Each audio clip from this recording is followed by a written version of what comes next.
Hello प्यारे बच्चों, हमारे YouTube channel STD with MP राज में आपका स्वागत है। प्यारे बच्चों, अगर आप भी इस बार क्लास 10th या 12th में हैं और बोर्ड का पेपर देने वाले हैं तो आज हम आपको सिखाने वाले हैं कि किसी भी टॉपिक पर निबंध कैसे लिखोगे, किस प्रकार लिखोगे कि एग्जामिनर आपको पूरे में पूरे नंबर दे देगा। प्यारे बच्चों, क्या होता है कि कई बार बच्चे तो क्लास 10th में हो या 12th में हो निबंध तो लिख देते हैं, लेकिन वो क्या होता है कि 5 नंबर पा गए, 4 नंबर पा गए, 3 नंबर पा गए। लेकिन आज आपको हम निबंध लिखने का सही तरीका बताने वाले हैं, टॉपर का तरीका बताने वाले हैं कि टॉपर अपनी हिंदी की कॉपी में निबंध कैसे लिखते हैं। यदि आप इस प्रकार लिखोगे तो क्लास 10th में हो तो 5 नंबर आपको मिल जाएंगे, और अगर क्लास 12th में हो तो आपको 9 नंबर मिल जाएंगे। तो प्यारे बच्चों, जिस प्रकार हम आपको बताएंगे उसी प्रकार क्या करना है, अपनी बोर्ड की कॉपी में किसी भी टॉपिक पर आपको निबंध लिखना है। तो चलिए प्यारे बच्चों, हम आपको बताते हैं कि किस प्रकार क्या क्या हेडिंग डालना है, किस प्रकार आपको लिखना है। तो ऐसे आपको कॉपी मिलेगा तो सबसे पहले क्या करना है, जब कॉपी मिल जाएगा, निबंध आपको जब लिखना होगा तो सबसे पहले जो भी प्रश्नोत्तर होगा वो अपने ब्लैक स्केच से क्या करना, प्रश्नोत्तर को डाल लेना। ऐसे आप क्या करना, प्रश्नोत्तर को ब्लैक स्केच से डाल लेना। उसके बाद प्रश्नोत्तर डालने के बाद आपको जिस भी टॉपिक पर निबंध को लिखना होगा क्या करना, उस टॉपिक का नाम लिख देना। जैसे यहाँ देखिए, जनसंख्या वृद्धि की समस्या, ये है निबंध, इस पे निबंध पूछता है, ये काफी महत्वपूर्ण भी है तो हम इसे लिखे हुए हैं। इसी प्रकार किसी भी टॉपिक पे आपको पूछेगा, आपको उसको क्या करना है, ऐसे ब्लैक स्केच से ही हेडिंग को डाल लेना है।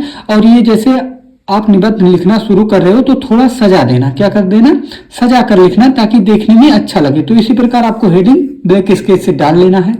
उसके बाद कोई भी टॉपिक हो उसमें तो रूपरेखा हर बार लिख देना, मतलब रूपरेखा लिखना तो अनिवार्य है। ऐसे रूपरेखा लिख लेना, और रूपरेखा लिखने के बाद आपको क्या करना है, उसमें लिखना है ऐसे नंबर डाल करके। जैसे देखिए, यहाँ पहला नंबर डाल दिए हैं प्रस्तावना, क्या डाले हैं, प्रस्तावना। दूसरा नंबर जनसंख्या वृद्धि का अर्थ, हम इसी पर निबंध लिख रहे हैं तो इसी के बारे में हम रूपरेखा में लिखेंगे। आप जिस टॉपिक पर लिखोगे उसका ऐसे रूपरेखा में लिखना। उसके बाद देखिए, तीसरा नंबर जनसंख्या वृद्धि के कारण, यानी इसका कारण क्या है, और जनसंख्या वृद्धि का जो दुष्प्रभाव है वो क्या है, ये लिखेंगे।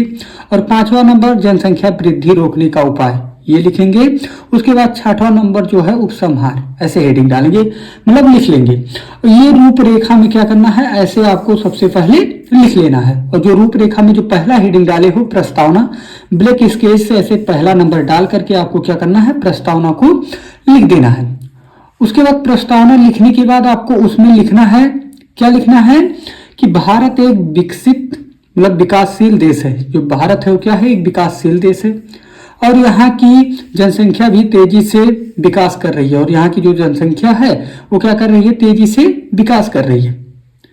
जनसंख्या वृद्धि के मामले में भारत विश्व के प्रथम स्थान पर है। और जो जनसंख्या वृद्धि का जो मामला है वो भारत विश्व के प्रथम स्थान पर है, यानी यहाँ सबसे अधिक जनसंख्या है, पर पहला स्थान है भारत का जनसंख्या वृद्धि के मामले में।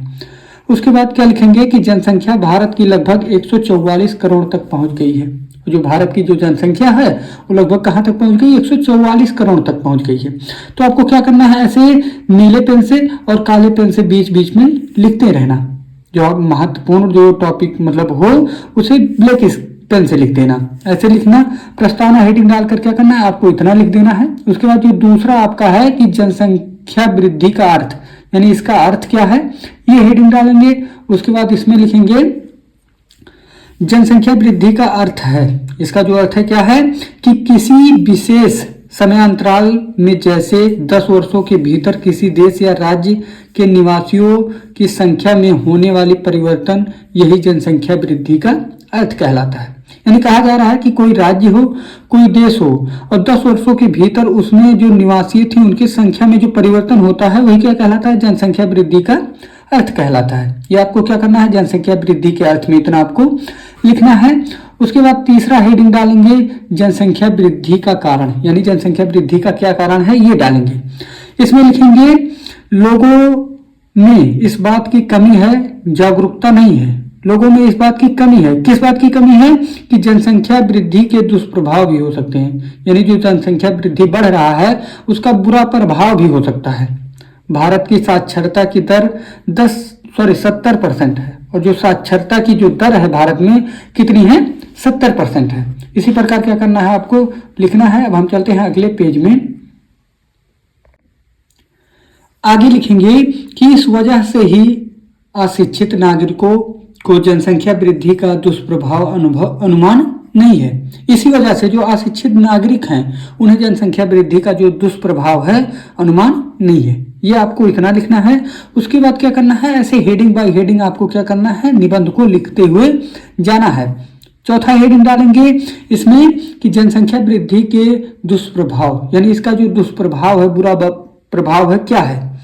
ये लिखने के बाद, हेडिंग डालने के बाद आपको क्या करना है कि जैसे जैसे आबादी बढ़ेगी, भोजन और जैसे बुनियादी जरूरतों का खपत भी बढ़ेगा। यानी जनसंख्या जैसे बढ़ेगा वैसे क्या होगा कि भोजन और जो आवश्यक चीजें होंगी उसकी भी खपत होगी।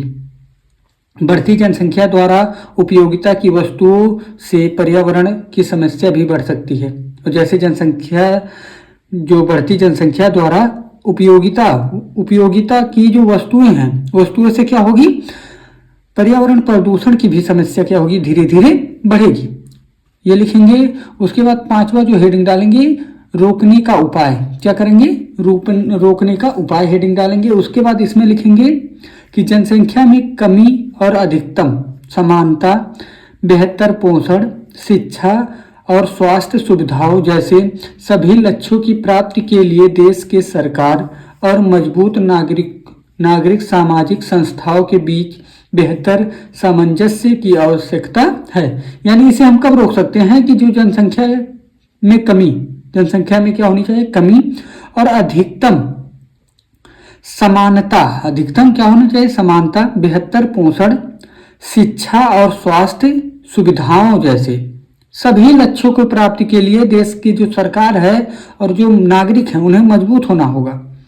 और संस्थाओं के बीच, सामाजिक संस्थाओं के बीच बेहतर सामंजस्य की आवश्यकता है। यह है रोकने का उपाय। उसके बाद जो लास्ट वाला हेडिंग है वो है उपसंहार। हेडिंग डाल करके लिखेंगे कि इस समस्या के संबंध में हम सबको प्रयास करना चाहिए और छोटा परिवार सुखी परिवार के बारे में लोगों को जागरूक कराना चाहिए। जनसंख्या वृद्धि से होने वाली हानि के बारे में जागरूक कराना चाहिए और लोगों को बताना चाहिए। क्या बताना चाहिए? कि जनसंख्या वृद्धि से क्या हानि हो सकता है उसके बारे में बताना चाहिए। इन सब तरीके से हम इस खतरनाक समस्या से बच सकते हैं। और यही सब जो तरीका, इसी तरीके से हम इस खतरनाक समस्या से बच सकते हैं। तो इसी प्रकार कोई भी टॉपिक हो, ऐसे हेडिंग बाय हेडिंग डाल करके आपको क्या करना है? निबंध को लिखना है। अगर इसी प्रकार लिखोगे तो जो एग्जामिनर है आपका एक भी नंबर नहीं काटेगा और पूरे में पूरे नंबर आपको दे देगा। यदि आपको ये वीडियो पसंद आया हो तो चैनल को सब्सक्राइब कर लीजिए। मिलते हैं हम आपसे नेक्स्ट वीडियो में।